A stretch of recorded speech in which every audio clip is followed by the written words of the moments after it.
जय हिंद साथियों, आप सभी के काफी सारे कमेंट्स प्राप्त हो रहे हैं कि सर बीए किया है, बीएससी किया है, बीकॉम किया है, बीई किया है, क्या हम डॉक्यूमेंट वेरिफिकेशन रिजेक्ट हो सकते हैं? इसके अलावा बेटिंग कितने तक क्लियर होगी, बेटिंग कैसे क्लियर होगी, साथ ही जो 13% सीट होल्ड की गई हैं हाईकोर्ट के डिसीजन के बाद, चाहे वो ओबीसी के पक्ष में जाए या यूआर के पक्ष में, उससे बेटिंग कितने तक क्लियर होगी, कट ऑफ कितना डाउन होगा, इन सारी चीजों को हम इस सेशन में कवर करने वाले। इस सेशन में अंत तक बने रहिए। फिर भी कोई डाउट या कोई रेट कमेंट बॉक्स में कमेंट कर सकते हैं। इसके अलावा जो भी साथी ना है तो प्लीज चैनल को सब्सक्राइब करें, वीडियो को लाइक करें, वीडियो को ज्यादा ज्यादा शेयर करें। सबसे पहले हम बेटिंग की बात करेंगे, फिर बीए बीएससी बीकॉम की बात करेंगे, साथ ही 13% सीट होल्ड की बात करेंगे।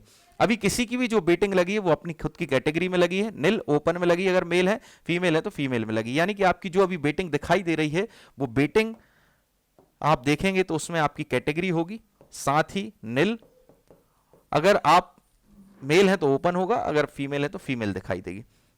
इस तरीके से बेटिंग लगी, आपके ही सब्जेक्ट में होगी, आपकी कैटेगरी में होगी। अब बेटिंग क्लियर होने की सबसे पहली स्पेशल कंडीशन मैं आपको बताऊं, जितने भी अभ्यर्थी रिजेक्ट होंगे, जैसे कि पिछली जो वैकेंसी थी, लास्ट वैकेंसी में लगभग 700 कैंडिडेट रिजेक्ट हुए थे। कई कारण थे, हम उन कारणों को भी समझेंगे।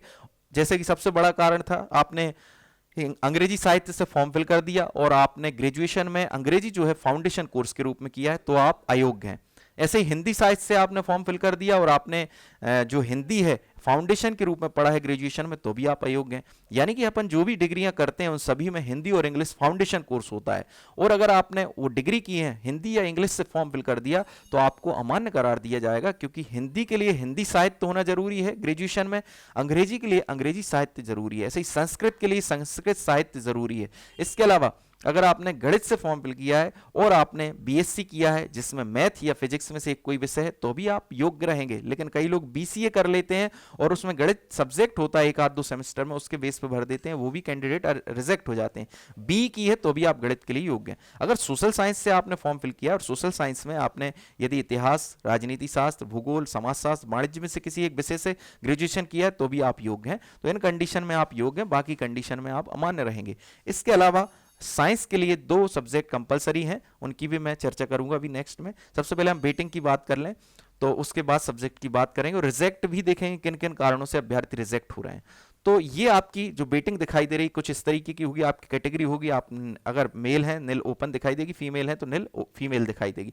सबसे पहली जो कंडीशन है इसमें, जो रिजेक्ट होंगे अभ्यर्थी, तो लगभग पिछली बार 700 के आसपास रिजेक्ट हुए थे, तो इस बार भी ये मान लीजिए कम से कम 500 से 1000 अभ्यर्थी तो रिजेक्ट होंगे। अब आपके सब्जेक्ट में जितने होंगे उतने तक बेटिंग, आपकी कैटेगरी में आपके सब्जेक्ट में जितने होंगे उतने तक आपकी बेटिंग ऑटोमेटिक क्लियर हो जाएगी। एक कंडीशन तो ये हो गई। एक दूसरी कंडीशन है, जो 13% सीट आपकी होल्ड हुई हैं, 13% सीट आप सभी को मालूम होगा अभी होल्ड है। अब वो हाईकोर्ट के डिसीजन के बाद अगर यूआर में जाती हैं तो यूआर के अभ्यर्थी, और अगर ओबीसी के पक्ष में जाती हैं तो ओबीसी के अभ्यर्थियों की जिनकी बेटिंग लगी हुई है उनकी बेटिंग 13% तक क्लियर हो जाएगी। 13% आप समझ रहे हैं, यानी 100 में से 13 सीट आपकी होल्ड हैं। जिन सब्जेक्ट में ज्यादा वैकेंसीज हैं उन सब्जेक्ट में लगभग 50 से लेकर 100 तक बेटिंग, ये 13% होल्ड जैसे ही हटेगा वो ऑटोमेटिक क्लियर हो जाएंगी। जिन सब्जेक्ट में ज्यादा है, जिन सब्जेक्ट में कम है उनमें 20 से 30 बेटिंग तो ऑटोमेटिक क्लियर हो जाएगी जैसे ये 13% होल्ड हटेगा। यूआर के पक्ष में जाएगा तो यूआर के मेरिट क्रम में आने वाले सारे अभ्यर्थी वो किसी भी कैटेगरी के हो सकते हैं, उनकी 50 से 100 या 20 से 30, जिन सब्जेक्ट में कम है उनमें 20 से 30, और जिनमें ज्यादा है जैसे मैथ्स हुआ, इंग्लिश हुआ, 50 से 100 के आसपास आपकी बेटिंग ऑटोमेटिक क्लियर हो जाएगी। ओबीसी के पक्ष में गए तो ओबीसी में के अंतर्गत आने वाले अभ्यर्थियों की 50 से 100 बेटिंग क्लियर हो जाएगी जैसे ये 13% सीट क्लियर होगी, हाई कोर्ट का डिसीजन आ जाएगा। और दूसरी कंडीशन हम पहले ही बता चुके हैं, रिजेक्ट लगभग 500 से 1000 लोग होंगे, जितने भी अभ्यर्थी होंगे, जिस कैटेगरी के होंगे, जिस सब्जेक्ट के होंगे, उतनी बेटिंग ऑटोमेटिक क्लियर हो जाएगी। तो ये बेटिंग वाली बात हो गई। बेटिंग वाले अभ्यर्थी थोड़ा सा वेट करें, जैसे ये रिजेक्ट की लिस्ट आएगी, आगे की जो प्रक्रिया होगी काउंसलिंग के बाद, उसमें डॉक्यूमेंट वेरिफिकेशन के बाद जो अभ्यर्थी रिजेक्ट होंगे उससे आपकी वेटिंग क्लियर हो जाएगी। और जैसे ही ये 13% होल्ड हटेगा तो 13% सीट यानी 100 में से 13 सीट आपकी ऑटोमेटिक क्लियर होने वाली है। आपके सब्जेक्ट में आप कैलकुलेशन कर सकते हैं कितनी सीट होल्ड है, आपकी बेटिंग कितनी लगी तो ऑटोमेटिक उतनी तक बेटिंग क्लियर हो जाएगी। अब हम कुछ अमान्य कारण देखते हैं, किन कारणों से बीए बीएससी बीकॉम किया है, बी किए फिर भी आप रिजेक्ट हो गए। जैसे कि हम इंग्लिश की बात करें, इंग्लिश के सबसे ज्यादा केसेस आए हैं। पिछली बार आपने इंग्लिश सब्जेक्ट से फॉर्म फिल किया है और आपने मूल विषय अंग्रेजी से आपने ग्रेजुएशन नहीं किया, यानी कि आपने बीएससी कर लिया, बीकॉम कर लिया, बी कर ली, जिसमें फाउंडेशन सब्जेक्ट के रूप में होता है इंग्लिश, और आपने फॉर्म फिल कर दिया इंग्लिश से और सिलेक्ट हो गए, आपके लिए इंग्लिश लिटरेचर यानी अंग्रेजी साहित्य ग्रेजुएशन में होना जरूरी है, तभी आप अंग्रेजी में मान्य रहेंगे। इसके अलावा एक और कारण है, कैंडिडेट नेम में इशू था, इनका नाम जो आपने फॉर्म फिल किया था उसमें अलग नाम है और 10th-12th में अलग नाम है। इसके अलावा हम देखें, इनने वाणिज्य सब्जेक्ट यानी बीकॉम कर लिया ग्रेजुएशन और इंग्लिश से फॉर्म फिल कर लिया। इसके अलावा अदर स्टेट के अभ्यर्थी हैं और ओबीसी से फॉर्म फिल कर दिया, जिसके कारण 90 से कम मार्क्स थे, इसलिए इनको रिजेक्ट कर दिया। अदर स्टेट के जितने भी अभ्यर्थी होंगे वो यूआर में ही फाइट करेंगे, यूआर में ही उनका सिलेक्शन होगा, तो अदर स्टेट के थे, इन्हें ओबीसी से फॉर्म फिल कर दिया, इस कारण ये रिजेक्ट हो गए। इसके अलावा स्नातक में बीकॉम किया, इंग्लिश से फॉर्म फिल किया, इसलिए ये बाहर हो गए। स्नातक में बी की और अंग्रेजी से फॉर्म फिल करा, इसलिए ये बाहर हो गए। बीकॉम किया, बी की। इसके अलावा हम देखते हैं गणित, जैसे मैं पहले ही बता चुका हूँ, गणित से फॉर्म फिल किया है तो गणित के लिए आपको ग्रेजुएशन यानी बीएससी में गणित या फिजिक्स होना जरूरी है। इसके अलावा बी की है तो भी आप योग्य हैं। अंग्रेजी, हिंदी और संस्कृत के लिए इन्हीं सब्जेक्ट में, साहित्य में आपकी ग्रेजुएशन है तो आप योग्य हैं। समाज विज्ञान के लिए आप इतिहास, राजनीति शास्त्र, भूगोल, समाजशास्त्र, वाणिज्य में से किसी एक विषय से ग्रेजुएट हैं तो कोई आप दिक्कत नहीं है, आप बिल्कुल मान्य रहेंगे। इसके अलावा विज्ञान विषय से अगर आपने रसायन, वनस्पति शास्त्र, प्राणी विज्ञान, माइक्रोबायोलॉजी, बायोटेक्नोलॉजी, बायो इन्फॉर्मेटिक्स में से किन्हीं 2 विषय में ग्रेजुएशन किया तो आप साइंस के लिए योग्य हैं।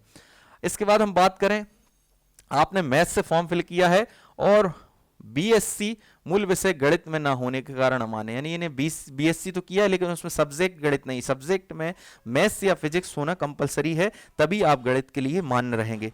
इसके अलावा हम बात करें, इन्होंने बीसीए कर लिया और गणित नहीं है इनका, बीसीए में सभी सेमेस्टर में मैथ्स होता नहीं, अगर जिस भी ग्रेजुएशन में सभी सब्जेक्ट में मैथ्स होगा उसमें मान्य रहेंगे। बीसीए में सारे सब्जेक्ट में, सारे सेमेस्टर में मैथ नहीं है, इस कारण ये बीसीए करने के कारण मैथ्स से ये अमान्य हो गए। इसके अलावा मूल विषय में बीसीए है, मूल विषय गणित नहीं है, इस कारण अमान्य है। गणित सब्जेक्ट की बात करें, 2018 में उत्तीर्ण, ग्रेजुएशन में 50% से कम होने के कारण अमान्य। आप सभी को पता हो ग्रेजुएशन में 50% चाहिए है मिनिमम। इसके अलावा अगर आप रिजर्वेशन के अंतर्गत आते हैं, SC ST OBC और आप दिव्यांग साथी हैं तो आपको 5% का अतिरिक्त रिलैक्सेशन है, यानी 45% तक आप मान्य रहेंगे आपकी ग्रेजुएशन में। मैथ्स के लिए बीसीए अमान्य कर दिया गया है, ठीक है ना।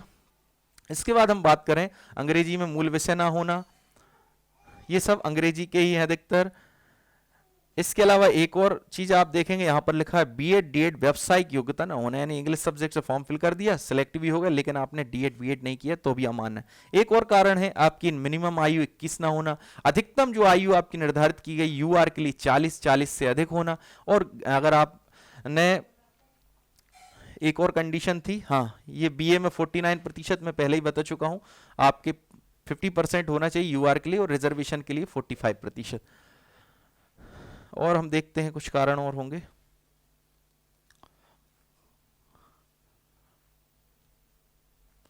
तो ये मुख्य कारण थे, मैंने आपको बता दिए हैं जिन कारणों से अभ्यर्थी बाहर हो सकते हैं और आपकी वेटिंग क्लियर हो सकती है। अगर बीएससी, बीकॉम, बीई सही सब्जेक्ट से किया है, जिस सब्जेक्ट से आपने फॉर्म फिल किया है, तो कोई समस्या वाली बात नहीं है। और भी कई कारण हैं, एज वाला इशू है, एज 21 से कम है, यूआर के लिए 40 निर्धारित की गई है, उससे कम है, उससे अधिक है। इसके अलावा रिजर्वेशन कैटेगरी के लिए अधिकतम 45 निर्धारित की गई, उससे अधिक है। तो ये मेन कारण है। जो आपकी व्यावसायिक और शैक्षणिक योग्यता है, निर्धारित तिथि से पहले ना अर्जित करना, यानी उसके बाद आपकी अभी तक कंप्लीट नहीं हुई है, उसके बाद कंप्लीट करेंगे तो भी आप अमान्य हो जाएंगे डॉक्यूमेंट वेरिफिकेशन के समय पे। तो ये सारी कंडीशंस हैं जिनसे आप अपनी वेटिंग से क्लियर होने वाले हैं और आपका मेरिट में नाम आ जाएगा और आप फाइनली सिलेक्ट हो जाएंगे। आई होप ये सेशन आप सभी के लिए हेल्पफुल रहा होगा। थोड़ा भी हेल्पफुल है तो प्लीज़ चैनल को सब्सक्राइब करें, वीडियो को लाइक करें, वीडियो को ज़्यादा शेयर करें। जय हिंद, जय भारत।